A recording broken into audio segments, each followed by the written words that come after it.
You are now tuned into another episode of HipPodHedz. I am No Sage, along with Novak, as always, where we discuss our favorite hip hop moments. And we got a special guest on this episode, Spiz of Spizm, What's up? my man. Yeah. What's going on? Woo! I've been What's wanting up, to have you guys? on this show for quite some time, and we got a lot to talk about. Yes. I definitely want to let you cook it up with us. But I guess first and foremost, you got a show coming up, right? Yeah, I do. Yeah. So I'm in a band called Spizm. We're a two-piece drum and bass band.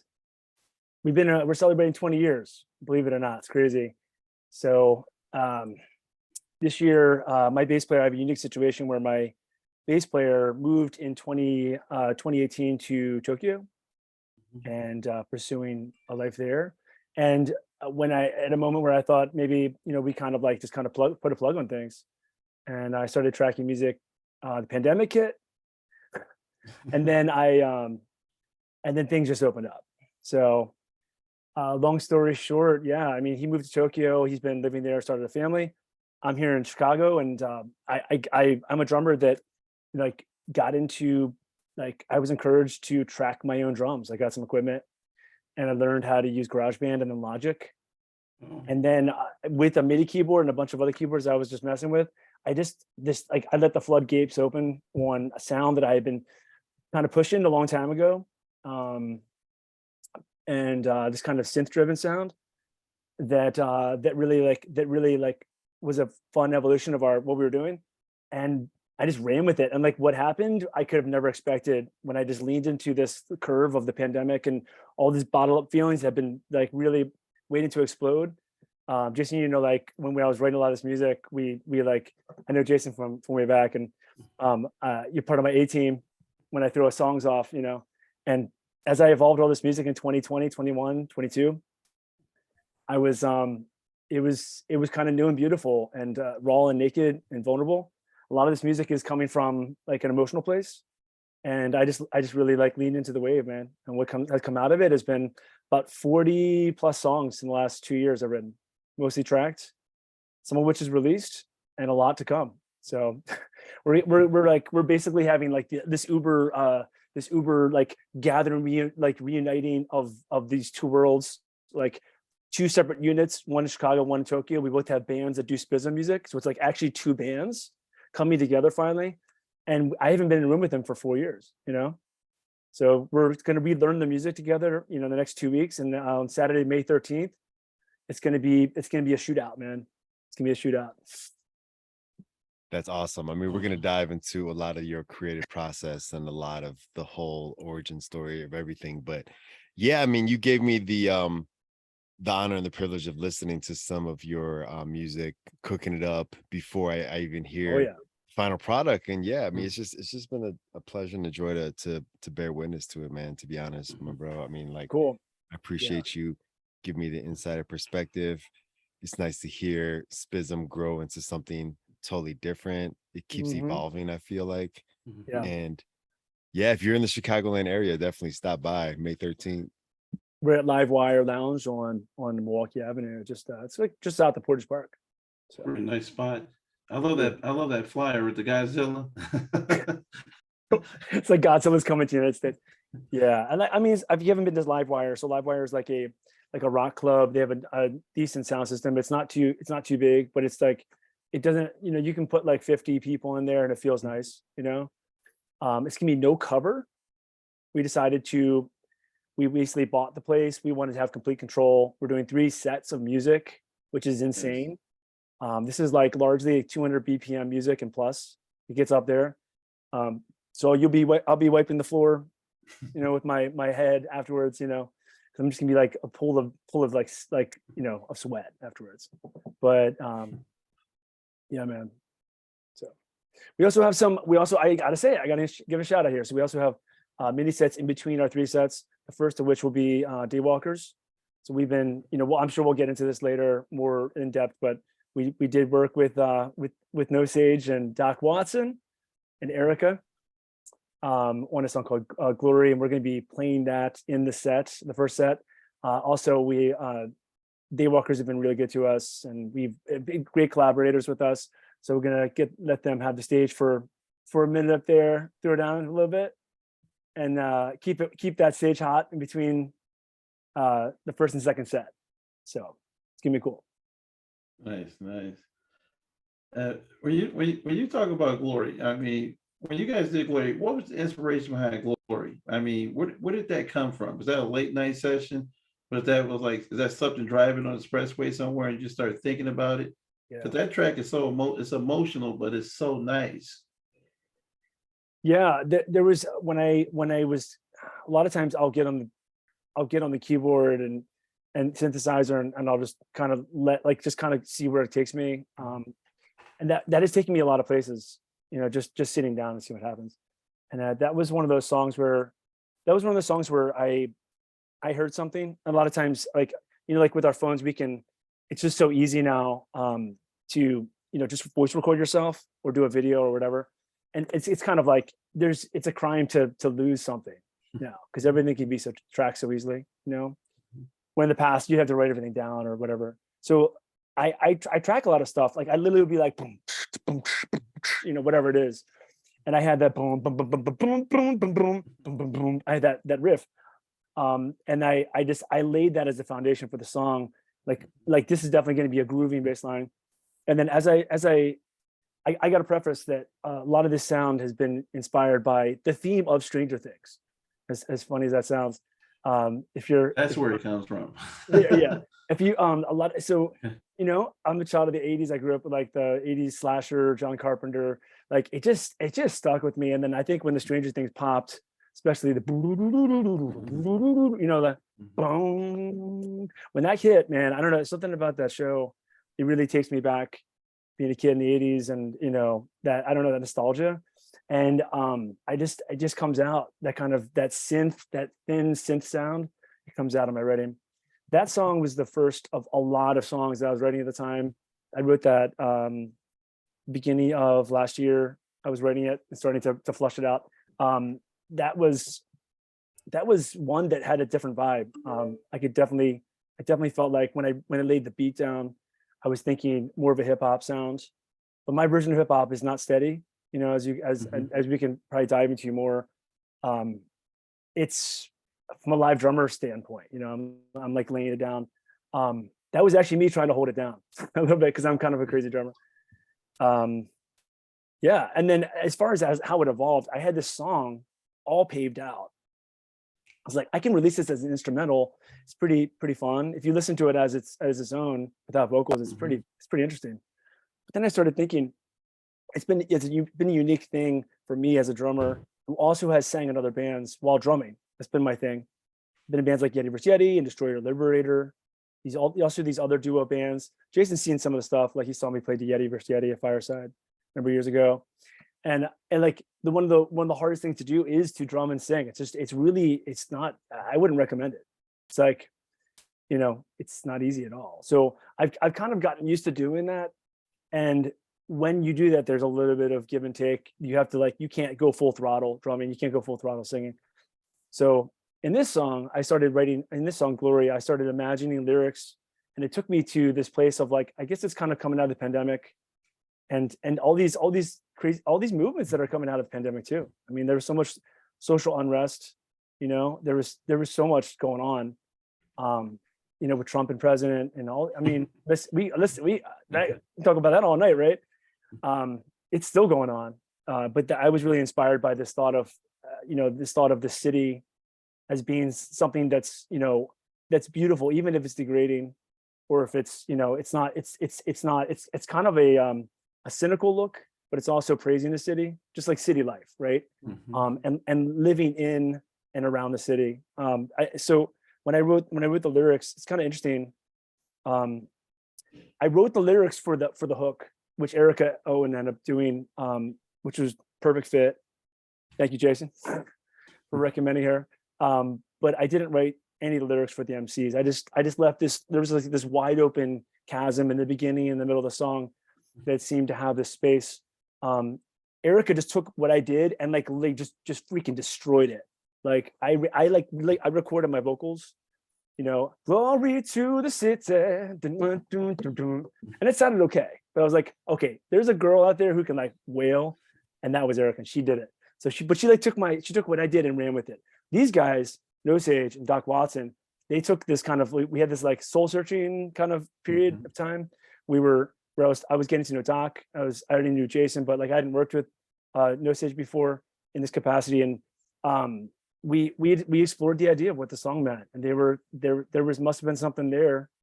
Maybe Jason can talk about that. There must have been something there because they really interested in doing the song and trying it out, and they wrote lyrics and just flowed one night. They all recorded. They all came through and recorded one at a time, and it was glorious, man. Yeah, Erica's vocals, man, are just man. It's like ghostly almost the way she's wailing on that track. Mm-hmm. And you turn it up in the headphones a little bit, or you're in the car, and that thing echoes out a bit. It bounces like I was sitting at a red light today listening to it. Guy looks over at me, and I look at him, and he looks away. I'm like, I think he knows the song. Yeah, Jason, you're deep in that song, man. I mean, Yeah, no, I really respect that you gave me the time to shine on that. I really appreciate you letting me do my thing. I mean, like, there's so many like creative moments that you've created that they kind of resonate. Like, obviously Glory is one of them, but we can talk about like Destroy Kid. Like, that's definitely one that like constantly rings in my head as far as like, when I'm in different spaces in my life, like just songs that are ringing continuously. But Glory, yeah, I totally agree with the vision, man. Like that kind of like was the same thing that I was going for when I was writing it. And I always had this kind of like this power like female like character that I try to sort of like write for. And a lot of it's sort of like inspired by my mom. So like I think that's kind of like where I was going with my verse. But yeah, I think we sort of caught the vibe of the city, as far as like the trials and tribulations of it. I don't know if I'm overthinking this at all, because I know a lot of what you write and a lot of what you create, Spiz, is like based on your brother that you lost. What was anything in this song like influenced by that, or is that just in general? That's a good question. Yeah, I mean, full disclosure, when I went about, like when I noticed a couple years ago, as I started writing a lot of this music that became Before You Die, the album that was released last year. Actually, the name of the album, right? The name of the project, yeah. Yeah, and you guys released an album at the same time, which was really cool. Unstuck. It was really cool, like parallel lines. But yeah, Before You Die is the single off, and the full length. And I wrote like probably 15 songs for that album. It just ended up being just tons of songs, some of which haven't been released yet. But yeah, like a lot of that album is really a concept album. That's like I said, like a long time ago, 2007, I wrote the song Before You Die, and it became a staple, like a bit of an anthem at our shows. We would play like all this like crazy lightning bolt, Square Pusher-esque, like sweated out, like 240 BPM stuff where you're like, what, pushing your body, like Jaeger bombs before you play, like, crazy stuff, like, just to get through, powerhouse through it. And then, you write the song Before You Die, and it's like, before you die, which is like sort of like this pop hook, like, and, like, do we put this, how do we include this in the music? And we end up, it ended up becoming a song that people requested live when we would play these, it became an anthem. So like a backdrop for the band, but, like privately, I kind of was like worried, I was kind of like cautious to get into that vibe more, because I knew that if I did, because I wrote that a few years after my brother died, and he died in 2004 in Baltimore, and I wrote that in 2007. And like, it's like anytime you come up for air from grief, like you just like, it explodes. It's like I just, yes. So the pandemic hit. I was, we're all quarantined. I had a bunch of technology. I had a laptop and a bunch of synthesizers, and the only place I could go besides, into the backyard on the trampoline in the garage was my practice space. So I started messing around, and like as I started opening up and like just kind of exploring this like new palette, it just so much came out, and I just made a pact with myself that I was just gonna, lean into it, and whatever came out, no matter what it sounded like, I was gonna go with it. That led to Before You Die. I'm getting to the glory thing. After I finished that album and released it, there was like a huge weight off my shoulders. Like I just remember crying. Like as crazy as that sounds, I remember crying like the day I dropped that album, and I was driving into work, and I wish I didn't have to work that day. Because like I drove in down 290. I live in Oak Park. I drove down 290. Someone had graffitied Nick on the wall at the Western stop. That's my stop to get into work. I was like, what the fuck? Seriously? That's your brother's Like, name, right? like someone wrote the word Nick, whatever, like randomly or whatever, but like, Wow. that's pretty crazy. And I just started bawling, I'm listening to this album, just dropped that day. I put so much time to it. We just wrapped it up like 3 days before, it wasn't like done for months or anything like that. So it was like super raw and fresh, and then but after I dropped that album and like I got out of that wave, I started writing really fun, like different types of music. So I think that really needed to happen first, like emotionally, psychologically, in order for me to do something else. And once I moved into other stuff, it was stuff like Glory, and like it's a bunch of other hip hop that I'm putting out soon. Like just it's like all over the board, man. It's like drum and bass. It's like the sky's the limits, So. Or it's like Flash Bomb. That's one. That's Dude. one. Yeah, that was. I mean, the visions in Flash Bomb. You close your eyes. You're talking about the Molotov. You're talking about. It's almost like you're getting ready to blow. Pretty much everything's building up. I mean, it's a very aggressive track, but I love that track because when you're sitting there listening to it, like the way you start off, it's like you're getting ready to battle. And you keep going up, that energy level comes up, and you got me mad. You talk about the sweat everywhere, all that energy getting released. So I'm just like, what is going on here? But the thing about it is like, you paint this picture of this world, man, it's like almost like post-nuclear, when you think about it. It's almost like Neo Tokyo. You get the Neo Tokyo, from anime and stuff like that. If you think about Akira. That's the first thing I thought about that movie Akira, listening to that song. And I'm like, oh my God. So I'm like, you guys are painting, you guys went into my anime dreams pretty much. There's so much anime going on in some of these tracks. Yeah. The symbolism, the emotion, but yeah, Flash Bomb, man. Wow.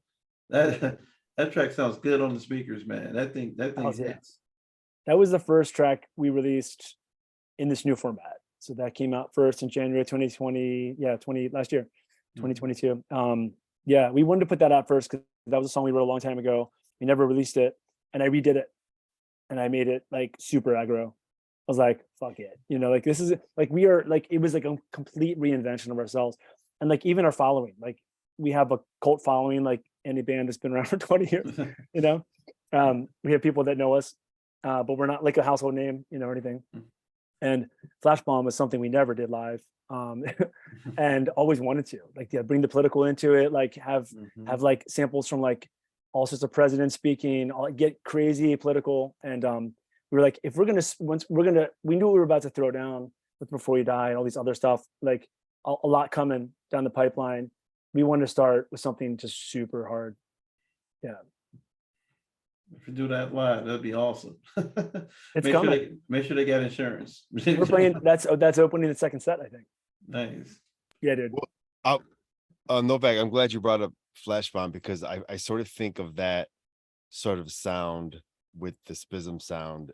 As far as I've been listening to Spizm, like I kind of feel like that's kind of like the original sound when I approached, y'all as a group, right? But then the Before You Die album is kind of dope of Spizm when you're talking about that. The lyrics specifically for that song Before You Die you wrote a long time ago, and it feels like that album for me, knowing like some of your earlier sounds, like it feels like it's like a different level to what Spizm does. It's like it takes a moment to kind of slow down for certain parts. It takes a moment to almost sort of, I mean, you said pop, I kind of like think about it more like moments to kind of like let the track breathe and kind of like do different things within the song. So I just think it's kind of cool that y'all decided to take a risk and do something different, but also like come back and tap into things that were already there, right? I didn't realize a lot of the stuff y'all wrote a while ago or even like recorded a while ago too, Yep. So it's nice that y'all let it flow like that. Yeah, there's actually 2 songs off Before You Die that that were written and originally recorded back in 2007, 8. And it's Before You Die. And there's another song called Flight of Light. It used to be called Lay Low. And that original version is online too at Spotify and stuff. But again, like songs that we were about to go down this path. Circa 2008, we were in the studio. We had all these tours planned. We were going to go to London and then England and tour around there. We had dates. We had a really bad studio session. 2008. We tried to go onto tape, onto Logic, or Pro Tools rather, and the tape got messed up. And we got really discouraged and we kind of scrapped that session. But some of the stuff ended up coming out called Movements. It's on Bandcamp, but it's like super raw. It's not mixed, you know. It never saw the light of day. But it was like us trying to like encapsulate what we were doing at that time from circa 2003 to 2008 and put that out there so we can move on from it. And we ended up not really being able to move on from it. But what came out of it was songs like Before You Die and Lay Low, which now are like two of the bookmarks of the album Before You Die. And man, I'm telling you, like something like if you get a chance to listen to Flight of Light, that is like I'm gonna play that on the 13th for sure. It's super emotional because it's some my brother who passed, he was my twin brother, so I have this really weird connection with him even after, you know, post-mortem. Like I feel him, you know, and I sometimes I have visions and stuff, you know, I dream of him and stuff. And that song is about me envisioning me in his shoes that night he died, like actually in his shoes. It's like super emotional. So yeah. So yeah, the song is all about like moving on past death. So what you might experience. So It's almost like, you know, that song, you know, you speak about that song, it's almost like being on a different astral plane. You think about it, you're connected to him, you're in his shoes, you're looking at it through his eyes, and then you come back at the end, basically, like, you know, you talk about he'd always be your friend and everything like that. yep, exactly. I think everybody can relate to that. Everybody's lost somebody, and you can relate to, yeah. you know, you imagine having that conversation with them again, or just being in that presence, you can smell them. Is when you and that being your twin. Oh my God, man! I mean, Yeah. that's a whole different connection, different from like a sibling that's 4 years older, 3 years younger. I mean, but that song, man, it's very, you know, the melody, man, it's like you're out of your body, you're in his body, you know, you're doing something Good. totally different. I mean, it's a ridiculous track when you listen to it. Yeah, man. That's one of the ones I was listening to, and I started thinking about people. I was like, I gotta turn this off while I drive. So, Yeah, and that's a lot of these songs too. Like, I mean, Before You Die, like the whole theme of the Yeah. album, it's an album for the living though.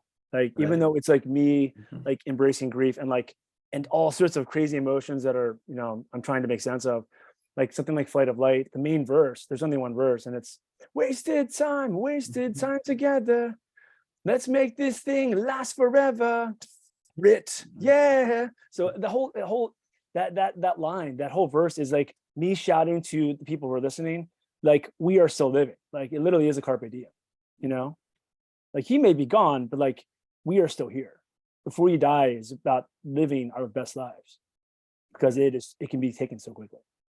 So, Yeah, the pendulum swinging. I remember that yep. line. I was just like, yeah, it's Pendulum swings in our favor now, yeah. Then you enter anime, right? Ooh. Yeah, we're gonna be big in Japan, man. We'll see. Like if I can get over there next year, I was Hey, supposed to get over there in dude, when we released the album last year in March, I had $700 plane tickets round trip to go to Tokyo and back, and we had a tour set up, but Omnicon had a different idea, so they closed their borders, and we were just like praying that I can get in there, and it was just not looking good. So we ended up canceling the trip, and so now he's coming. You know, he's here. He landed today, so he's here 2023. I'm gonna be there in 2024. so it was dope that even though y'all were like obviously worlds apart, y'all were still figuring out a way to make the album happen, and you were kind of, you know, being creative with each other. Yeah. But did I, when you were saying something about London earlier, did Yeah. I mishear that? Like, did you say you were trying to plan a trip there, or you recorded some of the album there? Yeah, we had planned. We were gonna. We've always like there's a huge jungle and drum and bass scene in London, right? Like that's Yes. pretty much where it's coming Right. from. So it was just a dream to go there. We ended up Gotcha. getting back when MySpace was around. We started Hey. connecting with, and Facebook was just popping up. It's like a 2007-ish. We started we just started getting really active again. This is a band has been off and on for 20 years. You know, it's not been like full throttle. But when Yeah. we are definitely an all or nothing. That's one of our songs. We do it all or nothing. That said, when we went to record this album and the studio in 2008, we went full throttle into that and recorded some really awesome music. And the plan was to take that album, like literally press it on vinyl, go over to England, spend some time there, explore like the rave scene there. And we had a bunch of dates set up, but like it just we were very discouraged. So unfortunately, so we pulled back on that, and we kind of parted for a little bit. And again, we came back to each other. It was just like probably a year or two later, we came back to each other again. And again, like just had that itch. Like something happens when this guy and I get in a room. I don't know. Like, Sound like a title to a new song. yeah, dude. Even when we're old and gray, like we'll be like, I'll be able to hold the sticks, like like trying to hold the stick, and I'll play a blast beat. You know, it's gonna be crazy. So No, Unless I'm you glad. I'm glad you peeled it back the layer though with the whole British thing, because I wanted to kind of go into your style a little bit, because I cool. think you said you had like sort of like a fast flow, almost like Mhm. style that goes on. And you know, even with the British drum and bass, like I wonder like what part of your kind of like musical ear is kind of like drawing you to those types of styles, I guess. Sure. Yeah. I mean, I think it started with stuff like, you know, yeah, the drum and bass sound. And you know, if you're into the old school jungle, it's basically a reggae, like this reggae kind of sound that's sped up or double timed. And you know, it's really MC based. People doing with like Rastafari, you know, like doing like with the Rastafari accents and, you know, British accents, people rapping really fast. I mean, the music's 180, 200 BPM. You know, it's like it's a really fast kind of, you know, rap style. I'm definitely not there yet. But I like it also, like years later, fast forward a little bit. I know we talked about this, Jason. Like the rise of Twista, you know, like people who were, you know, in Chicago, and people taking to a new level, you know, and that street rap level with the fast rap. And I just love it, man. I mean, I'm not, I think I can't ever do justice completely, but I do my own thing. So when I rap, it definitely sounds different than when Twista does it. And by no means anywhere close to what he does. But I love that style, and it's something I aim to do. I definitely drum fast. I do a lot of things fast, but I think rapping is something it's fun to do fast. When you think about the RPMs, you think about the flow. You like Twister. You look at Twister. You look at Busta Rhymes. You can speed up, and that's that whole reggae Jamaican style, basically. Yep. When he starts hitting the beat like that, basically, he starts popping. The words are coming out so fast, and you sit there and you're like, you got to catch up with it. I mean, it's ridiculous. And if you're drumming and singing and rapping at the same time, that's incredible. That's hard to do. The drum and talk at the same time. That's like putting headphones on, trying to order something at Steak and Shake or something like that from Dude, Starbucks. I'm You're telling you, yelling. man. I don't know what the hell I'm trying to do over there. It's crazy, man. Yeah, because a lot of the new stuff, we have some new material that we're definitely gonna play at at the Livewire. Like there's stuff, like a song called Riptide that's basically like a jungle Rastafari song meets hip hop or something. I don't know what it is. It's a hybrid. And I'm there's multiple vocals going on over top of each other, and I'm inserting myself in there, and I'm doing that Rasta sound, and like it's so interesting. So as not a British person, as an American guy, white guy doing that style, it's interesting. But you know, I'm a little bit of a fish out of water. That's just, you know, I don't know how to explain it. Like it's just something the sound is so unique to me and so fun, and the way I mix it, the way I aspire to mix it with different elements. So I'm not just doing drum and bass. Like I'm never just doing drum and bass. I'm always mixing different styles together so that it's something else. Because that's what I feel. I don't feel like people that do just drum and bass, live drum and bass, that's fine. But it's like I feel like I want the human element of that. I want to insert like I'm a metal drummer that got into jazz, that got into like IDM. Like I do everything else, dude. I do all the Afro-Cuban, I can play Latin music and reggae. I do it all. So I love mixing and mingling all those styles. That's where I really get off drumming, man. It's like, and then I insert the vocals in there.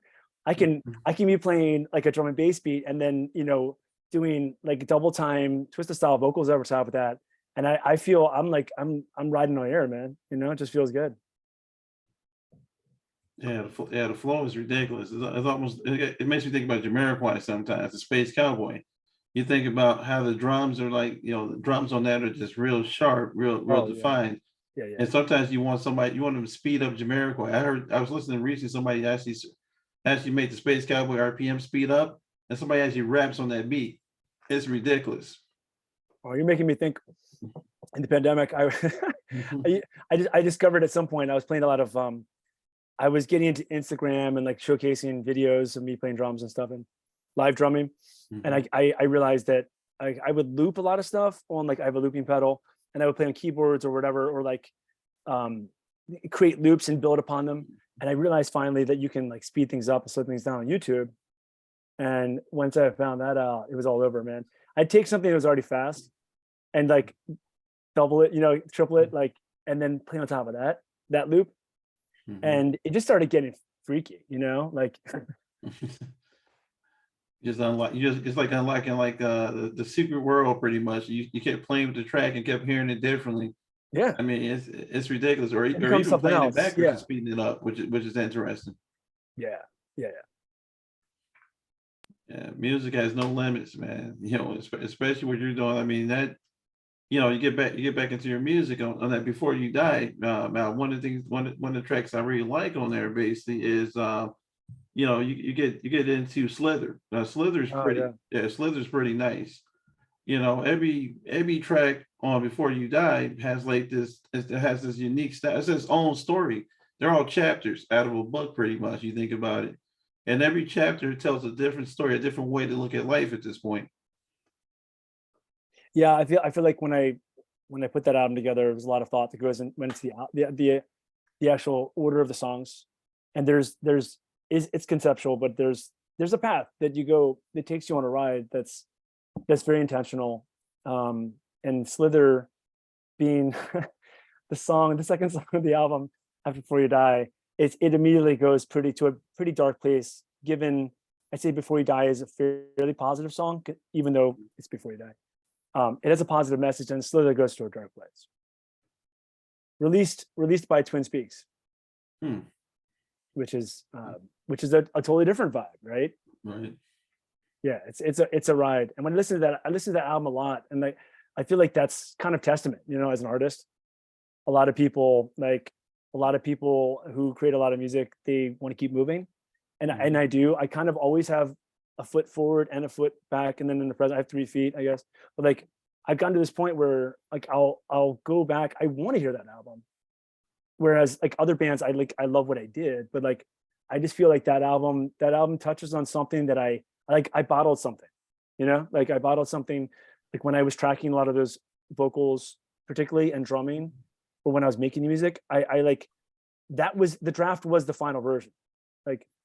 Like any of the a lot of people will make a draft and they'll like, okay, I can do that better, and they just do it better, and they retrack it. I was like really bottling things. It was really intentional to bottle things, even if it wasn't perfect, to bottle it when it was hot, like when I was feeling that emotion, like when I was singing Twin Speaks, that song, or whatever it might be, like tracking that. It was like the day after I wrote the song, and I just wrote lyrics. Like I wrote lyrics on the way there, or maybe before I tracked it.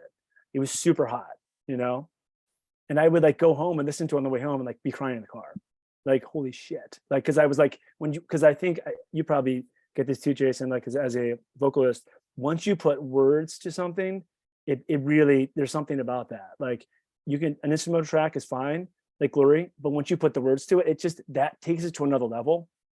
It touches on something. Like there's another meaning, there's more layers you're adding to that song, and all the words have meaning. I can't make it sound deep right now, but like it does take it to a new level when you put vocals into it. And that was what's so powerful to me and empowering to me as a drummer who particularly didn't sing too much necessarily, but to actually like be driving that Ferrari, you know, like, and I think that's what it is. Like once you put vocals to it, it like all these avenues open up in front of you, all these highway lanes. And it's like all these possibilities of what the song means, because you're putting words to it. Well, I think for me, like when you talk about adding the vocals to the recipe of the final product, like again, like when I think about the early memories of Spizm in my ears or in my mind, it doesn't always have vocals. It does have sort of just like the heavy drums, but this current evolution, you know, of Spizm, I can't imagine it without the lyrics. And yeah, like as I was mentioning Destro Kid earlier, like that's definitely my favorite track off the album. But before we talk about that one too, like Proper, I when you were talking about like how the reggae sound kind of influenced you, like I didn't realize it was so much infused into some of your sound. And like I think Proper for me was definitely like has reggae vibes in it. Yeah, bro. We're talking about Proper. I mean, Proper is the first time I rapped. Yeah, for real. Really? Yeah, I would say so. Because like there actually is intentional rap. We're actually working with an MC named Paradox Frequency Manipulator. Brad, he did New Bones, a track called New Bones with us. He's a really good old friend of Pablo's and mine as well. But yeah, he's actually going to be. We're trying to get him on Proper, and you know, I feel like I've heard this song a certain way right for a while because it's been released for a year now, and it's interesting to like let someone else do those vocals, because he's so much better of an MC than I am. Like he's gonna be doing a mini set too at the show between the second and third set, and also be doing New Bones. But like he's the guy who like can do that style. He can do the Ronnie size. He can do like the skibbity thing, like that fast rap that I love so much. And you know, so it's been a pleasure. Well, first of all, I just want to say that Proper, so I really wanted to do my take on that style. Gotta be proper. I even have a British accent. Like, what am I thinking? What am I doing? You know? There you go. But they don't know I'm not British, right? Now they do. But yeah, that was fun for me to, you know, again, like get out of my skin, like be a fish out of water, you know. And I think that really makes you very vulnerable, knowing that you're going to be potentially putting this song out. I think being on the mic is super raw. You know, it's exposing. You're in the front, you know. Like I think when I hear my recorded voice for a long time, I always thought like I sounded like the Karate Kid, you know. And like it's just I'm from Baltimore. I just sort of have like this East Coast accent, and I was like, man, I just don't know. Like everybody's super conscious, you know, like self-conscious when they speak in front of people, and like, but that's like it's a super microscope, and like when you put yourself under that type of thing, and but I've always maybe I'm just a dumbass or just like just ballsy. I don't mind being vulnerable, and this album really allowed me to put myself out there in a new way that was surprisingly very like just very satisfying, you know, to be out there like that. And Proper was my chance to be a British dude. The loop in the third flow. I love that. I dig it. Yeah, man. And even like with the whole fast rapping thing, like yeah, even Jay-Z was a fast rapper at one point too, you know what I'm saying? So I mean, everyone in the rap scene has to always like come to terms with when do I tackle that fast rap hurdle. Right. But you mentioned Busted before, man. I always like I used to dig like Tribe Called Quest, like, you know, like and Busta Rhymes on Scenario. I mean, watch as we combine from the juice from the you know, like, yeah, dude. Yeah, dude. Here we go, yo. Powerful impact. Boom from the cannon. I mean, he's fucking badass, dude. I mean, all of his shit is so good, man. I don't know. The early 2000s, like rap. I mean, yeah, Jay-Z, Pharoah Monk, like, yeah, dude. Fuck yeah. Awesome. Yeah, you gotta be thinking about that bass line when Buster takes off, you know. Yep. Yeah, dude. Man, people don't understand how complex that beat is. That beat is ridiculous. You think about it.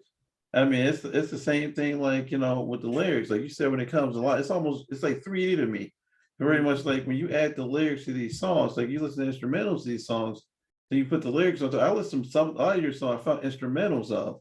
You listen to instrumental and I found the words. I'm like, oh, it's like a whole new experience at that point. It's like rediscovering the album at that point. When you hear the actual words, you listen to what it's saying. Or if I'm driving and I'm zoned out, I don't even see people crossing the street. I just hear the music, basically, pretty much. I gotta stop doing that. But it's but yeah, I mean, it's nothing like it when you're moving around through the city like Glory. You drive around with Glory playing in the background, driving through the city. You see the graffiti. You see all the different parts of the city where it decays. You see the new parts. You see it coming back together. Then you go from West Side to the Gold Coast to the South Loop, West Loop. That song, like man, video for that song, you think about just riding through the city. It's ridiculous. I was going to say, it was a pleasure to work with Sage and Doc, and allowed me to cross paths with him and meet him, and he's now like someone I have come to know and love dearly, and also Erica Owen, and no S at the end, Erica Owen. And I was thinking, like something she said to me, I think it was like the night that we all met and tracked that song, and I was meeting her and Doc Watson for the first time, and yeah, like you were kind of liaison for that whole package, which was great. And I remember her saying, I was like, so what do you, I was getting to know what she had worked on previously, and like this and that, a few things with Daywalkers that I really liked. But like I don't think she had tracked too much stuff otherwise. I was like, well, what are you hearing in Glory? Like what? And she's like, I just want to tell you, like I heard this song and Jason like threw it off me. Do you want to check it out? And she's like, I probably wouldn't track much of anything right now, but for some reason, like there's something to this song, like, like your hook that you wrote, what you're doing here. Like I felt inclined to do this. And that was kind of powerful for me, that like for me as a drummer, largely playing in duos, largely instrumental, for years. Like that vocalists want to mess with it, Spizm is a band. This is a kind of a good historical context. We have messed with a lot of like live MCs on like who want to jump on top of what we're doing, because there's a drum and there's a bass, but the music has been very hard for other musicians and MCs to really like click with, because it's so fast, it's changing constantly. The old style was like really crazy, and bombastic, and it was cool for what it was. But now that we're evolving the sound, and we're opening it up and slowing it down a little bit, making it more digestible. Maybe it's a bad word, but like more, it's not mainstream music, but making it more approachable. I feel like it's opening up this it's opening up this like need and inside of me and Pablo too, to connect with other people. And that's been very, very cool thing for us to open the doors to Daywalkers and, to Paradox and, to Abnorm, who did Deathstroke here with us. It wasn't easy for us to open that up and share the sound, but we are growing from that. And I'm glad there's gonna be more of that for sure. So. I mean, the growth is essential. You think about working with other artists, expanding the brand pretty much, hearing other people take what you created, basically taking it to another level. I mean, the sound is awesome. You think about I'm a possibilities person, so I listen to music wondering what is like if Lupe or somebody hit that track, or some artist basically hears it and goes, I want that track. That's the way I look at music. I look at music like I look at collaborations in terms of who can do what with this beat. Yeah. Sometimes it's selfish to keep it, and you think like in terms of what can he or she do with this. I kind of think as a producer, like I've kind of grown as that term, embrace that, especially with doing Glory and New Bones. But like producing, writing a song, because I'm a one-stop shop, right? Like I'm tracking myself, I'm writing, I'm composing, I'm writing some lyrics and drumming, a bass player like throwing his bass in, but otherwise I'm bringing like a full track to the table. you know. And I see like I hear like with Glory, I feel like you guys are like weapons, you know. Like I need a leash, no Sage, and sometimes you don't know what it needs until you hear it, but sometimes you know exactly what. And like that was Erica was like a good example of that, because I had written a hook, I had written lyrics, I had tracked them, and she was like, "Yep, I got this," and like so she was like a weapon that had like that she could take that sonic to a new place. Jason was like, you were like in the trenches, man. Like box cutter to the neck. It was like seriously personal shit there going on. Like he started with box cutter to the neck. And Doc started this song with like he was a weapon that I didn't even know existed until I met him. Like, where have you been all my life? And that's what I felt when I met him. It was like I want to give him a hug, you know, like come here, like I know we're just meeting, but like let's talk. And he came in and just like threw down like this epic. He like totally got what I was going for, you know. Like he starts a song. So I feel like as we evolve and we write more music and we embrace more collaboration, that'll benefit everybody. Like combining our fan bases and like the marriages around those things with songs.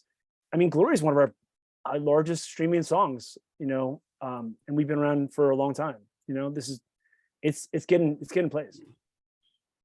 Can you say a word, Spiz, about like when you said like your sound was more slowed down and digestible? I think the word I was looking for was sort of like it's more accessible for other artists to kind of collaborate. But Yeah. I felt like, and I'm not sure if I'm overthinking this as well, but when you were doing different bands such as Yeti versus Yeti and whatnot, like it felt like you were compartmentalizing some of your sounds, right? Because it's kind of like mind blowing for me to feel like you have this hard like metal like drum and bass type of influence, but yet there's a part of your brain that wants to also lean into the jazz and to the reggae, right? So it's kind of like, is it at odds with each other, or is it always it's sort of like you try to feel, you know, which type of lane you want to play in, and sometimes it happens in the same song and, you know, in some aspects too. Yeah, I mean, I think Spizm is a good example of that. I think that's why Pablo and I keep on going back to the sound, because it was raised like when we originally started getting together in 2000, like 2003, like we would just get together and play for hours, and like whatever came out. And a lot of our original songs came out of that style, where we would start with a riff and it would just go, and like all of a sudden we just drop into a reggae, you know.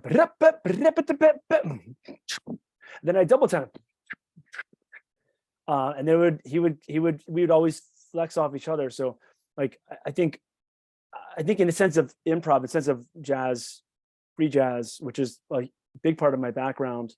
So I went to school for it. Went to school for jazz study, and I came to Chicago to pursue that. That's the centerpiece of my, like when I just improv drums, which we'll be doing at the show. That's the centerpiece between the other styles, reggae, metal. Like, so I think all those things are kind of interchangeable. I think a lot of musicians are like, this is what I'm doing. I'm playing punk. That's what I do. I play punk, or I play this. Like, I don't think in that terms. And I think it's literally like driving on a highway with a stick shift. I may like brake real hard, you know, for fun, and because I feel like it, or I may like turn into a helicopter. Like, these are different. Like I can do whatever the fuck I want, you know. Like, so I'm a very free spirit when it comes to especially playing in this format. So anything goes. It's kind of like war. It's kind of like, and it's like it's totally Fight Club. Like, if I need to, you know, throw a jab to the ribs, I'm going to do it. And you might hit me in the ear, you know. So we can constantly flex in different directions. And that's, for me as a drummer, that's the way I hear it, and that's how I feel free. I mean, I'm also glad that you brought up Pablo again as well. My counterpart. When I was trying to think through your whole like sound process there, because like I think ignorantly, you know, since I'm a hip hop kid, like I always think about the rock sound and like the lead vocalist almost feeding off the energy of the lead guitarist, right? But I think when I started to understand your mythos more, is that I didn't realize like the drummer in a lot of aspects needs the bassist in bands. Like I never realized that cosmic relationship until like, you know, the Spizm sound kind of like came at me. So like, Oh yeah, man. Literally drums and bass, right? We're the group, like we're part of a movement. There's a bunch of other bands I could name that came out in the early aughts that, you know, we're like tired of playing in bands, quite frankly. You know, bass players are relegated generally to follow the guitar players. Vocalists, well, we removed the vocals, right? Originally, and like we have no guitars. So it's we are as a rhythm section, you as when you start to play with it with just a bass player, you realize you have full realm, to maneuver however you want. They also have the same ability too, melodically and rhythmically. And it's a lot. It's a lot for a bass player to have to handle because you're filling a large amount of space. I'm sure Pablo would love to talk and about this, but so you do have a lot of room to flex, but there's a lot of power, you know, that they have to harness. So it can go terribly wrong between a bass player and a drummer. And it can sound very shallow or not, you know, not very filled up. But when I'm playing like a million miles a minute, like Maximilian kind of style, like very maximum, you know, overdrive, and he's playing more melodic, creates a little bit of yin and yang that we've realized has been a pretty good formula. So, albeit, I should say, like we are an unlikely duo. He's a Uruguayan-born street player that has learned basically on his own. He moved to Chicago when he was like an early teenager. He didn't know English, right? So he moved to Skokie with his family. I'm a musician for life. I started cello at age 3. My mom really wanted me to play Suzuki violin and cello, and I grew up with like solfege, and I'm like someone who's very ear trained and also theory trained as well. I went through orchestras growing up and got into metal and like ran with jazz and then on. But we're very different. And when it's kind of funny, like we were, you know, when I moved to Chicago, I was like, if you had met me then, I was like very intense about music. I moved here like knowing just my roommates. I knew the jazz scene, and I like jumped in, dude. I was just like, hey, what's up? I just like showed up one day, and like they weren't gonna get rid of me. I started playing with everybody in the jazz world. I played with a lot of people, like just jumping into jam sessions.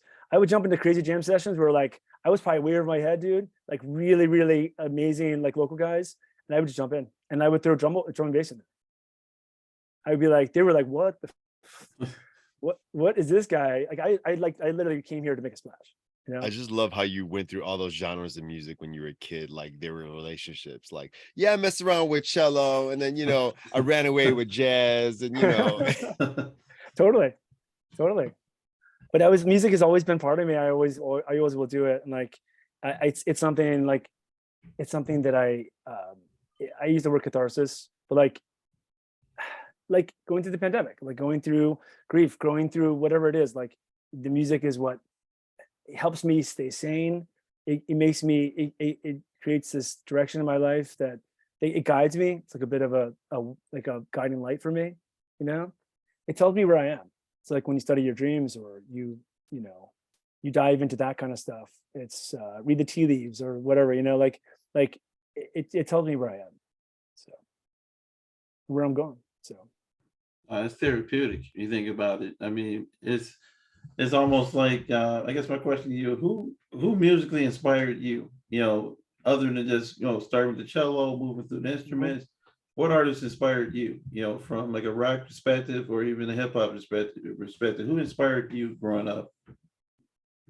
yeah, I mean, I think a lot of the metal was really inspiring for me. I guess one of the best answers is where hip hop and rock met at one point. It's kind of some of that what became new metal, and that can be a travesty in some regards, what came out of it. But like what I would say, like Korn, if you're into that, like Korn and how they they matched hip hop beats with metal and detuned 7-string guitars and took it to a new level. Faith No More, another like hybrid band. Like I look back on a lot of my favorite bands, and they're all hybrids, you know. There's not just like, I didn't like just listen to a punk band. I just listened to like, a rock band, or I was interested in the stuff that like that was in between, like that like imagine something else, like even like as I got like into free jazz, like it was the most extreme free jazz that I got into, that melded electronic music with, instrument, electro and acoustic like instruments together, like Miles Davis, Bitches Brew, like some of the stuff happening around the turn of the 70s. When I got into techno, it wasn't like house music. It was like, not, no disrespect to house music, but it was like the most extreme electronic music you can possibly listen to, that bent the, Aphex Twin, Venetian Snare, Square Pusher, these bands that were like pushing something different, and had a little bit of a live component too. They made me like get the goosebumps, and as a drummer, I really wanted to play what they were doing, what they were programming. So I went about that. As before I moved to Chicago, I was in Baltimore, like I was just pursuing those styles, like woodshedding those things. And when I came here, I kept on doing that. That's where I like learned like the guts of what I do, and some of these techniques I do on the drums that really are my bread and butter. It's like really what makes me what I am. Being able to play extremely fast without hurting myself. Yeah, I don't know. I was actually curious about that. Like if there was a show that you kind of went all out, all in ham mode, and then something went off the rails. Like, did a piece fall off? Did you fall There's off? so many Like, examples. No. but every time I've seen you, it's never happened. So like, you're a superhero in my eyes, bro. There used to be a time where if I wasn't bleeding by the end of the show, it was not a good show. Like bleeding by the hands. There was blood everywhere on the snare. Like I still have stained blood on my snare drum. Because like this old Spizm style, it's different now. But when I used to play Spizm before Pablo moved in 2019, like I was going out there to break sticks and fuck shit up. Like we are like, this is about to happen, dude. And like, and he knew it was about to happen. We're gonna hurt afterwards, we have used the Fight Club analogy for years now, and in the music too. Like literally, like it's like that, man. Like it's not even personal. Like, dude, this is like, thank you so much. I'll see you next Wednesday. Funny you should say corn. When we first started talking, I listened a couple of those tracks, and I was listening to Ice Cube and Corn earlier today. Fuck Dying. I was like, yep. I'm like, oh wow, there's a parallel here. I wonder. When you said Corn, I smiled inside. I was like, I see the parallel right now, because the way they beat the shit out the drums. You think about it. And then you started talking about you play it till like you're trying to break the sticks. And I think my brother does the same thing. He plays drums, he plays flute, he plays violin, he plays piano and some other stuff. And it's crazy because, but it's like he's trying to kill everything. So I asked him, like, what's up with that? He goes, I can feel it better that way. So he's trying to hurt the instruments, basically. So I totally understand where you're coming from. Well, I wanted to just respond to that by saying, it's a quote I heard a long time ago. I thought it was so funny. So metal drummers make easy drumming look difficult. Jazz drummers make difficult drumming look easy. So I think as both a metal and a jazz drummer, I definitely, I'm somewhere in between that, right?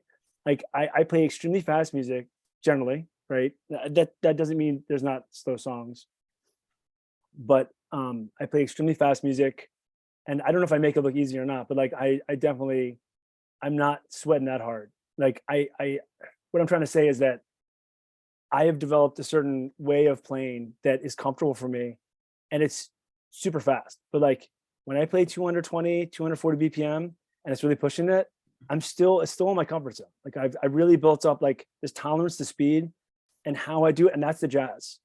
The jazz like has allowed me to integrate chops and techniques that allow me to do things that if my old drummer, like my 16-year-old me, and I was just pounding the shit out of my drums and like tons of arms and like, like you can't play like that going 220, you have to be like this, you have to be, you have to move with your wrist. So I am a hybrid drummer that has, taken upon himself to really study drumming in a way where I can like do what I imagine and I've been able to really cultivate that. So That's dope. That's dope. Yeah. And then to kind of go back in the bag again, because I remember Yeti versus Yeti when you performed with them, and then yeah, was it Doppler Shift? Was that the Yeah. jazz group? Doppler shift. Yep. That was the first time I've ever seen anybody put some sort of like, this is probably not the right term, but like it's some auto tune thing connected to a trumpet to make it Yeah. sound like a synth trumpet. I think Yep. that was your boy Brian, right? Yep. It That was the first time I ever instrumental. seen that. I was like, what is going on right now? Doppler shift was fun, man. Yeah. At one point I was in 5 bands, like any drummer, like, complete, junkie trying to play with a bunch of people. Doppler shift, we did, it was 2 horns, bass and drums, which is like a kind of a classic jazz setup. So no vocals. And yeah, the trumpet player, he went electronic. Yes, Excuse me. right. And he made his horn, he said this horn goes to 11, that kind of thing, that was a song we had, but it was kind of like, it was like making a trumpet kind of sound like a guitar. I think that was kind of like, he would, when he soloed it, he would like use pedals, and he just took trumpet to a different place, and that was, and that was the first band I ever played with in Chicago that wasn't my band, which was kind of unique, and it was really fun to do it for a while. We played all over the city, cut an album called Resistor. But yeah, that's right, you're right. And then you caught us with Yeti versus Yeti at Fireside Bowl, and I'm the dumbass like playing drums, singing, and there's a keyboard. I'm like, I don't know what I was one sticking it like Def Leppard, and like, I'm singing and playing keyboards. It's like, what am I doing? So, God, it's crazy. I just love how you said the space in between, because it's like these weird, like, sonic, nerdy spaces in between. What would happen if I did this and did that? Let's just see what happens. Just go with it. Go ahead. And maybe I'm just throwing it out there. I think there's some genres out there that I'm still searching for those spaces in between. I think hip hop is something I'm still soul searching on. Like, maybe you guys have some ideas, but like people that are really pushing the envelope. Like, I'm thinking like Cool Keith, like he did stuff like Dr. Octagon that kind of like got my attention. Like, Yes. I mean, I'm going back a bit, like Deltron, Oh, hell yeah. I even got into Cypress Hill back in the day. I mean, like stuff like that, Tribe, Farside, some of the older stuff. But like, I'm always looking for. I like Getty. I mean, I like what he's doing. Like, he's doing some cool stuff. I'm not like deep dive hip hop guy, but I love it. I know when I hear it, when I hear something different, like I really jump into it. Like, I definitely jump into it. Yeah. Well, I'm glad you brought up Pharoah Monch a while ago, because he actually had a rock group not long ago too that he was kind of doing some stuff pretty cool. No way. Okay. Experiment rock group. Okay. Yeah, it was pretty legit. But yeah, man, I mean, it's not necessarily about what's new and current. Me and Novak definitely love to wax poetic on, some of the stuff of the days of yore. Oh yeah, for sure. But I'm always looking for new flavors. I mean, I literally Yeah. I'm that guy. When I hear something different, I really lock into it. Yeah. Well, you were mentioning DistroKid earlier. You want to jump into that? Because I was thinking about how that song DistroKid is the first time that we used a collaboration. Yeah, so on that track, you obviously have Abnorm the rapper, right? Mhm. So like, that's the only feature you have on the Before I Die album, right? Before You Die. Yeah. Before You Die, right? That's right. Yeah. Okay. Yep. So, and Abnorm is a really, really, really good, close old friend of Pablo's, named Jared. And this is a good segue. This is a good segue for how I met Pablo. So I also met Jared that night. I responded to, if you guys remember, back in the day, if everything happened to the reader ads. If you wanted to find an apartment, if you wanted a job, the Chicago Reader was where it was at, dude. Like, Wow. I remember. If it could be, whatever you're looking for. So when I was in Chicago, of course, I found a Chicago Reader, and I was like, oh, okay. So I found, there was these guys had posted an ad for a jam session, and I'm sorry. they posted an ad and they were looking for a drummer to play kind of like 70s fusion. They were looking for a drummer. So I was like, okay. I go over, I call them up, you know, I go over there somewhere in Belmont and Central, some warehouse. Like, hopefully I walk out of this place, you know, I'm just walking into some warehouse, you know, and that is like, oh yeah, just like in, you know, I don't think I even had a cell phone yet. I was like, you know, 2002 or something. I go to this top floor. I did the top floor of this warehouse space. They had to go off into a rooftop and then into another space. I was like, hello, you know, like, hey, and like, and then the guy opened the door and he's like, okay, cool. And like, so I go into the space. He's got drums. He's got the whole studio thing. It's like pretty nice. I'm okay. I'm not gonna get killed. I'm just answering some ad, you know. And then all of a sudden, he's like, yeah, we'll be starting soon. Everybody's arriving soon. I'm like, what do you mean? I thought it was like an audition for a band. He's like, no, it's just a jam session. I'm like, feeling kind of duped. I'm like, okay, like they just want a drummer to come out to play. And then people start showing up. We're playing jazz and whatever, some funk or whatever. Quite frankly, I was just getting super bored. I was like, I don't feel like I'm the only drummer there. And then all of a sudden, this crew walks in, and there's this like, dude, there's this shady motherfucker with an upright bass and a bottle of Jim Beam. Okay. No. He'd already been drinking too. I could tell he drank some of it. It wasn't like unopened. It was like, you know, like he'd been sipping on it on the way there or something. So like 20 minutes later, I pull myself off the set and I'm like, hey, I walk over to him and he seemed like kind of like sad and lonely. And like, and even though he was his friends, I'm like, are you gonna fucking play that thing? The upright bass. And he like perked up. He's like, yeah, I guess I could. And I was like, you all right? And he's like, oh, it's my birthday the other day. I'm like, just kind of feeling like bummed out. I'm like, I hear you, man. Like, why don't you come up and please play with me? And like a minute later, he pulls out the bass and like, he's like, what do you want to play? I'm like, drum and bass. And he's like, what? I was like, so we started playing drum and bass. I started playing whatever. And he started playing whatever. And the place just came alive, dude. Like all these people came out of like corners of the room.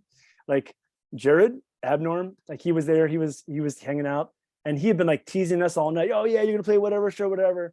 And he came out and he ended up getting on the mic and he was rapping with us. So like this energy, we ended up playing for an hour straight. Like just played an hour straight, you know, just met. And like the place was like, everybody was sweaty. It was like, yeah, afterwards, like, you know, we got to smoke outside. It totally felt like Fight Club, you know, like one of those moments. And that's how I met Pablo. We started jamming after that.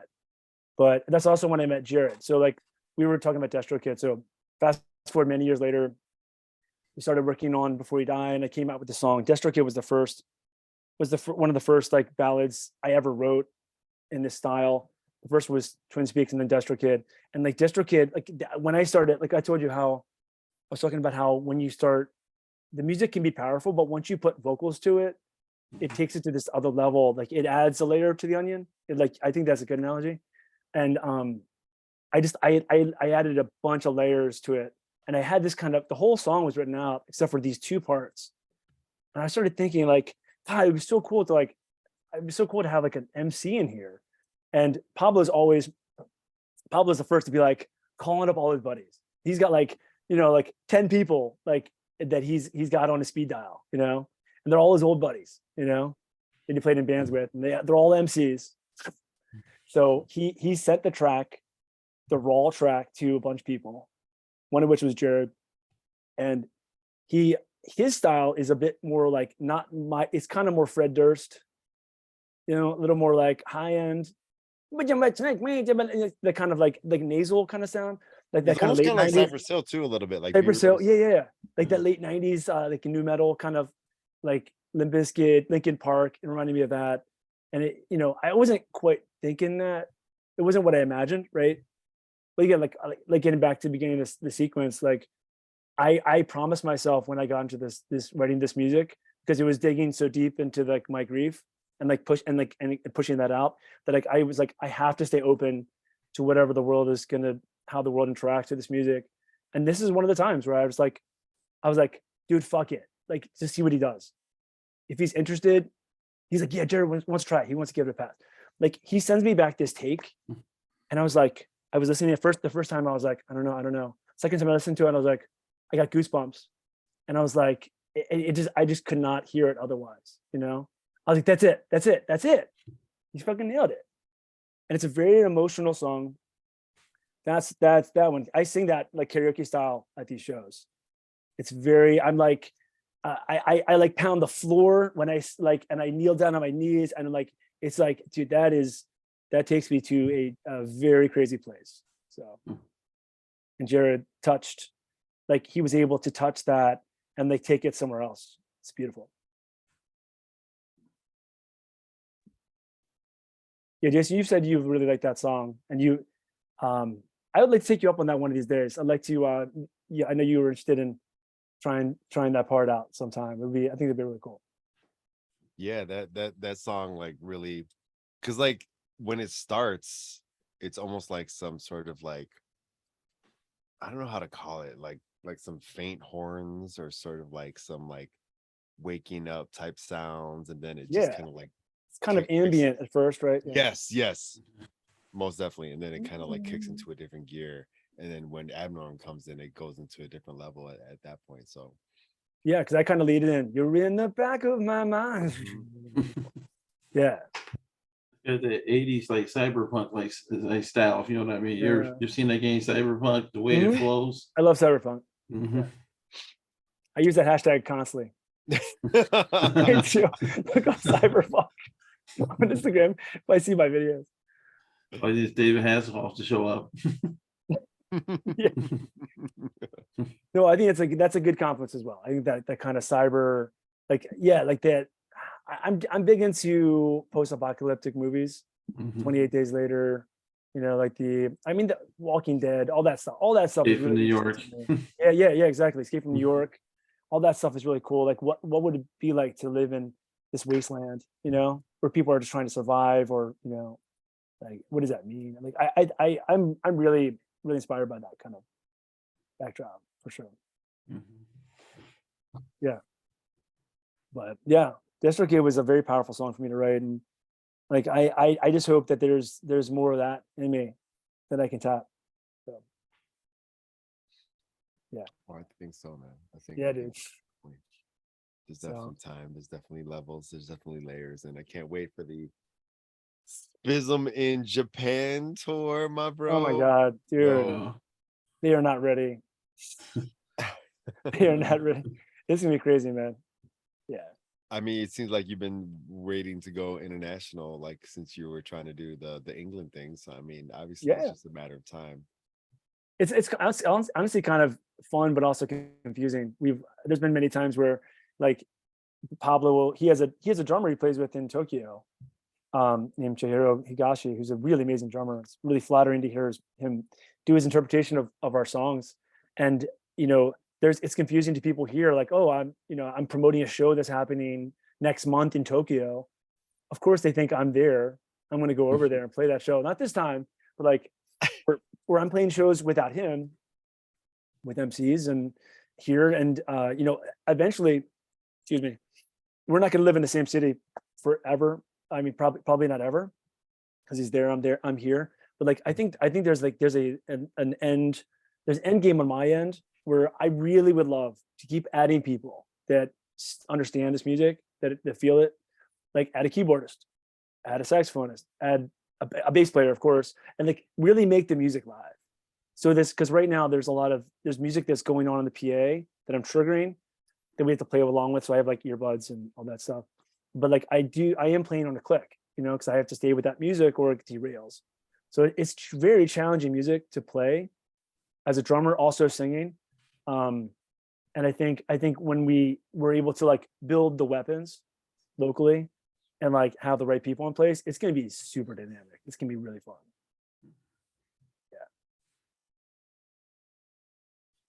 yeah. I think once you put that ensemble together, it's gonna be magical, pretty much. You know, you're building around the bass and the drums, which is different. Some people build the other way around, but you're building the way you want to build it. So it's gonna have it's gonna be a really nice sound. Yeah, man. Yeah. And there will be MCs involved, of course.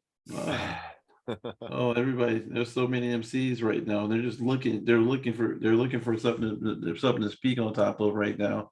I mean, that's the hardest thing right now. Everybody's rapping, but the production, man, you guys got the production piece down. That sound is nice. Cool. Cool. Yeah. Yeah. Yeah, I appreciate that. Thank you. Yeah. No, and that's super huge. I mean, I was thinking back to another podcast. One of your podcasts earlier, I was listening to Mhm. another MC, local MC Crave, and um, there's finding a producer. Not everybody makes their own beats, right? Mhm. Like I mean, that's something I thought about too. Like as a drummer who produces beats, who produces music, like that's definitely something I want to keep doing. I mean, I want to get more people involved, to jump in that zone. Yeah. I agree. I mean, like you talk about the '80s inspiration.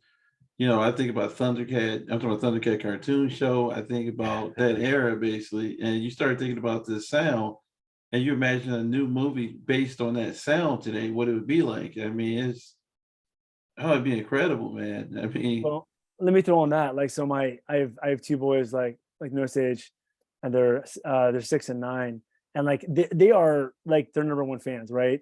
When they saw me play in Oak Park at Valhalla a month or so ago, they were like singing the songs. They know the songs. So like these are my biggest fans, my sons. And it was awesome, Jason. I wish you could have made that one. It was awesome. Nolan had a bow tie. He was in the front row. And so when I play this music for them, it's generally like the day or two after I make music. So they're getting it like really as things are cooking, right? Like easy as an analogy. And a lot of it, they love Minecraft, they love video games. They're like, Dad, this is like 8-bit. This is like I can do this in Minecraft when you're like, whatever. Or like they mentioned all these different games like that are some are very suspenseful and dark and and weird horror kind of games, but like they're like, you play video game music, Dad. So perhaps I've considered there's another side to this music where I release instrumental versions of it and or like loops and like get involved with sync licensing and get involved with like video games, films. I mean, I'd love to get into that kind of stuff. So because the vibe that there's that Stranger Things thing. It's like that vibe, that synth driven, spooky, I don't know what it is, like dark sound that I thrive in, man, that realm. I feel like there's a market for that. It's something that people feel, they know, and it's familiar. no, that's a whole market for that right now. You Yeah. think about you're right about you think about the video game industry, you think about the Resident Evil games and stuff like that.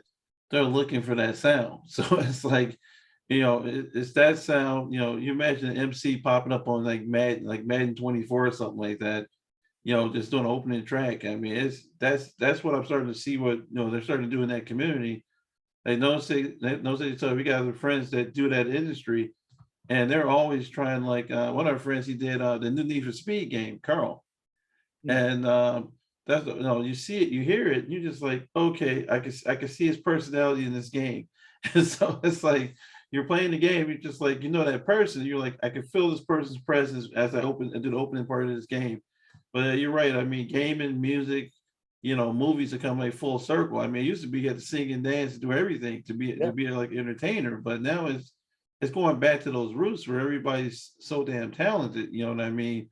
And you take your sound and you put your sound in other situations. I mean, you think like a Metal Gear Solid. That's the thing I thought about. I was listening at the flight, the flight of light. I thought about Metal Gear, and I'm sitting in the car. I'm thinking like I just hear Snake in the background. Yeah, man.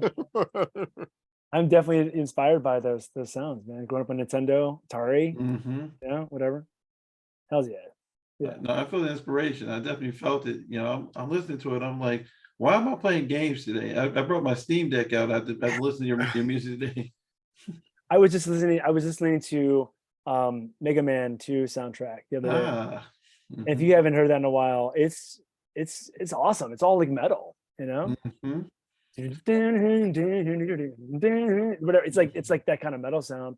I'm like, fuck yeah, dude. Yeah. Like, Well, check out that new Zelda, that Tears of the Kingdom. okay. Oh man, I mean that video game vinyl is expensive. Oh yeah. I bet. Yeah. Yeah, I Great heard stuff, you're into vinyl. Yep, yep. Vinyl's addicting, man. I mean, right now I'm on about 500 albums, Oh, and I'm running out of space. And now my wife looks at me like every time you come here, you got something in the brown bag. I'm like, don't worry about it. And then and you're talking about you're gonna press vinyl. I'm like, I need the vinyl. Yeah, Spiz. That was a dope anecdote, man. Like if you so would you ever have plans to kind of like press anything on vinyl? I know in the past you were yeah. trying to do it. Yeah, we wanted to do it really badly on Before You Die, for sure. Yeah, so Wow. maybe we'll remaster it. And do a vinyl. But I think that's where it's at, right? Like people don't buy CDs anymore. I don't know. People are cutting tapes now. You know, they've been cutting tapes for years now. I don't even have a tape deck. I don't have a tape deck anymore, but I see people selling cassettes all the time. But like I think vinyl, like that's like it's timeless, right? And like something about wax, you know, like picking up a heavy wax and like nice clean surface and like putting that needle down. I don't know. There's something about that, you The know. ritual. I mean, like Makes it we're at the quality. stage now. I mean, I don't really have to say this, but I think there's an article that's mentioned like vinyls are outselling CDs like in the first time in years, right? I bet. Yeah. Such, Good, man. Yeah. So I'll let you know when we cut that Before You Die vinyl. Definitely. Yeah. It's funny. How are we doing on time? How are we doing on time? No, I guess yeah, we're pretty good. I mean, I guess we could kind of like round it out. I wasn't sure if there was any other final thoughts that you had as far as like future projects, future collaborations, Sure. future shows, you know, things of that nature. It's funny when I was, well, I definitely want to go to Tokyo in 2024. Hopefully in spring, or like maybe when it's like 0 degrees here, kind of go over there and it'll be like Nice. 60, you know. That's the way to do it. That's the way to do it, my It man. is it's subtropical over there. And I don't know about you guys, but being from Maryland, from Baltimore, dude, like it's humid there, man, in the summer. I did not grow up with AC, but I love humidity. I love it. So like I like going. I want to see what it feels like to be in Tokyo. You know, I know it's humid. So there's that. I definitely want to do that. As far as projects, I mean, when I launched into recording my own music and like actually embraced recording, tracking, GarageBand, and then Logic, like Pablo was like, just like let's release a track a week. I'll help. We'll work together. And like, you know, Pablo's been like my, you know, if you ever heard of the band Postal Service, Yes. that in early aughts, like they were trading tapes, right? Postal Service. We are trading music through Logic, through digital music, but in the same way, right? Like I get a session from him, I mess with it, I send it back to him, he messes with it, and we come to this conclusion about the music. So it's this gross collaboration. I really want to put all this music out. Like, I mean, I have tracks that I have like 20 or 25 tracks that are like waiting for bass. They're just waiting for bass. They're waiting for mixing, you know, or mastering, but like they're ready to come out. I have so much music I've put together in the last few years. I have my own artist name, Spiz. I might put out like a solo thing. It's just too much music.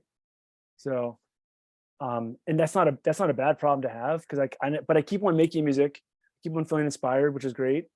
And I feel like as long as I feel that way, because you know, like you know, Sage, like you mentioned, like you mentioned, you have family too. Like having a family, having a job, a family. Like I feel like I have 3 different lives, right? Yeah. And music is definitely one of them. But that job, selling coffee, and then like my home life, 2 kids, a wife, and a husky. Like it's all encompassing. So like when you probably feel this way too, like when you're constantly, everything you do is all or nothing, you know, there's never like you don't really ever give yourself a break. So since you're constantly pushing all the time, like I feel like when I get to music, even if I'm exhausted, even like I don't know how many times I like my determination to just be in the mode, to get into the mode where like I was like, I played drums for like 20 minutes when I was exhausted just to get that second sweat. So, because then once I got that second sweat, I could do something, and I was inspired, and I woke up. because I could be, really, really exhausted after a long day. So like what I'm trying to get at is that through all this pandemic and all the stress of that time, like I really, really pushed. I really set a lot of energy towards music, and made myself make music. And I literally mean like I'm gonna make a song tonight, even though I can't even open my eyes. And then once I hit that, once that finger hit the keyboard and I heard that whatever that sound was, like I woke up. And like music is like my savior. It like allows me to really tap into what's there that would maybe go away or maybe fade away otherwise. Yeah. And when you do something enough regularly, it becomes part of your life, like running every day, right? You can't just run like one day a week. You have to run every day. So like making myself do it. And then it becomes not that. It becomes something you look forward to. I'm gonna get home, I'm gonna finish my dinner after the kids go to sleep, and I'm gonna make some music. Even if it's an hour, I'll spend some time with it. So I think music is like, to answer your long-winded answer is that I'm gonna keep making music, and what I feel, I'm gonna keep on collaborating. Hopefully, like bend music and keep playing shows at least once a quarter, Chicago, get out to Tokyo, cut some vinyl eventually, maybe get on some video game music. Oh, Wow. come on, man. Blow the shit up, man. I mean, I think if for some reason this takes Spizm goes to, it gets discovered in some capacity. I'm not talking like like major award show here, like Grammy nominated, Spizm. I'm not looking for that necessarily, but I'm looking for if someone recognizes the music and wants to take it to the next level, like I'm open to that. I'm all about that for sure. Yeah. Dig it. And when someone looks at this, and we're putting out music once a month or two, like when someone looks at this music in a year from now, there's gonna be like so much more music out. It's gonna be like, where do I start? And I think that's kind of cool. Like people that discover Spizm who have no idea where we're coming from in the past. Like we might as well have been born in 2021. We're like a new band. I consider us like a startup, even though we're like a 20-year-old band. Like all that past life of like cutting my hands up playing drums and like broken cymbals, and like my bass drum just I don't have a days where like if you didn't have a cinder block, your bass drum was gonna float away while you're playing. Like come back, like, that kind of stuff where like you let someone play the cymbal from the crowd, like you give them a stick and they're playing the right cymbal. Like those days are lovely, like amazing memories in my 20s. And like now I kind of get off at the idea of like just being able to get to that place. When you get to that place, like and 11 p.m. after putting your kids down, and you're able to like just get into this world and like put that out there, this raw track, something that you can shape and form and make into something, like that's what I live for. Yeah. Love it. Yeah. Understood. Yeah, I mean, it's that energy, man, and the fact that you want to go so many different ways with this is awesome. I mean, I just want to do the Tokyo thing. It's like, I want to go to the video game district, man. It's like, you said Tokyo. I'm like, It's like I've been trying to get there for a while. I mean, Tokyo is definitely a fantasy place. About a lot of stuff from there. I want to go there and get it cheaper and try to find a way to smuggle it back into the U.S. Dude, just come with us, man. When I go over, just come on over. So just fucking hit it, man. Come on. Over to the city. Come on, Jason. Got He it. was like, he put my bass back. What's in my bass container right now? Yeah. I never So, but if anybody wants to check it out, I mean, shoot, May 13th, it's a Saturday night. We have it set up so that we dominate the whole night. We have the night. So it's gonna start at 8 o'clock.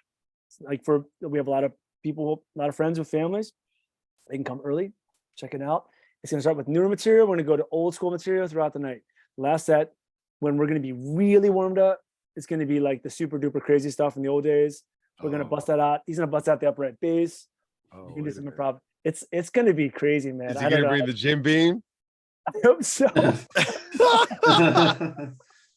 80 guy with a Jim Beam. Yeah, man. So it's gonna be a great show. I'm gonna have you guys, man, Daywalkers, you and Erica. You have someone else coming too, right? Yeah, somebody else that was on one of the Can you give a shout out? Actually, Novak knows him. We had him on the podcast. Michael Baker, he's gonna be showing up too, man. Oh, He's gonna Mike be doing Baker. some. Yes, Awesome. sir. The Michael Baker, the infamous one. Okay, I can't wait to. And we're gonna have, of course, like Doc Watson will be there to do the glory. Otherwise, in the crowd, wearing a hoodie, from the shadows, watching. Bob and we'll have MC Paradox Frequency Manipulator doing some stuff, New Bones, and definitely a mini set as well. That's gonna be cool. He's doing some really cool stuff too. So it's been a pleasure collaborating. And this is what I'm talking about. Like this show is a good example of like we just appreciate working with you guys, and like the people we've worked with. Like we want you guys to shine and like have your time, and we respect it. So yeah, man. Dope, man. So from man. Making bloody hands from the drums to man, hopefully getting these kids with the bloody controllers playing to your music, bro. That's after set 3, man. If I'm not bloody after that, after 3 sets of this shit, man, I definitely messed up. Oh, dope. It's all love, though. But hope people can make it May 13th, Live Wire Lounge on Milwaukee Avenue. Yeah, it's gonna be really cool. So awesome. We end up Novak. Did you want to close us out? Yeah, I just want to thank you, Spiz, for coming on, man. Thank you. You definitely touched that side of me, man. You got me want to go listen to music right now and try to speed things up. I was, earlier I was watching somebody speed play Zelda, man. And I'm thinking about, speeding up the bass while the person doing a speed run of Zelda and finishing in 30 minutes. I mean, that's the best way to live. I mean, like right now, you felt, the joy you bring into music, man, is awesome. And to see more of it out there is going to be really impressive. Thank you for coming on the show today, man. Thank you my for pleasure. exposing me to more music, man. I gotta say, No Sage, man, you're musical friends and associates, man. It keeps my car humming, man. Thanks for checking out the music. It was good. It was really fun to talk about some of the Before You Die tracks. Man, I'm gonna keep checking out the music, man. That's the whole key, man. To keep it going, man. Keep listening, keep learning from it, because there's so much good stuff out there. We complain about the crap that is like that. I'm not gonna name any artists I don't like right now. I'm just gonna keep it. I'm gonna keep it like very generic right now. There's a lot of bad music out there. So I agree. Yeah. I mean, if you get it as a parent, like check out one of the latest things we put out was Failure. Mhm. And that's a track that's going to be on an album that's about to drop called Bust Out. And that is really, I mean, as a father, like like when you're a parent, you have moments where you just like, who is that person? Like I like that's not me. Like you have these moments where like things are not, it's just a rough moment. It's stressful to be a parent, and like that song's all about dealing with that how we internalize, parenthood and stress, and sometimes not being the best selves, and like I really wanted to push that out. Like it's a dark emotion to like push something that's like, oh, I really wasn't a good parent at that moment, and I pushed that in the front, that feeling. I wrote that song the night that I had a rough time with my kids, and I felt really rough after I put them to sleep, and like I was just like I couldn't let it drop. And like this is another ballad, I guess, kind of like the Astro Kid. There, it's just not about grief, right? But it's taking from a living experience, and like it's trying to bottle it. It's a real deal feeling I felt when I listen to it. I go right back into that feeling, and it's not really fun to go there, but it reminds me to be a good dad. So appreciate it. Oh yeah, being a parent is hard, man. It's hard. Dude, tell me about it. Struggle is real. That's a real hashtag that I live. Dude, we all live. Check out Failure when you get a chance. Will do. Yeah, man. Yeah. Definitely want to thank you for coming on, Spiz. No says thank you for picking a dope guest for the show. Definitely thanks. want everybody to check us out everywhere podcasts available. Check us out on Apple Music, Spotify, soon to be YouTube. I'm going to take care of that. I know No Sage wants to know what's going on with that. I'm going to take care of that. But definitely thank you, and everybody, man, go out and listen to something great this weekend. Right on. Check out Spizm, Spizm. Yeah. Sure. Thanks, guys. Thank you.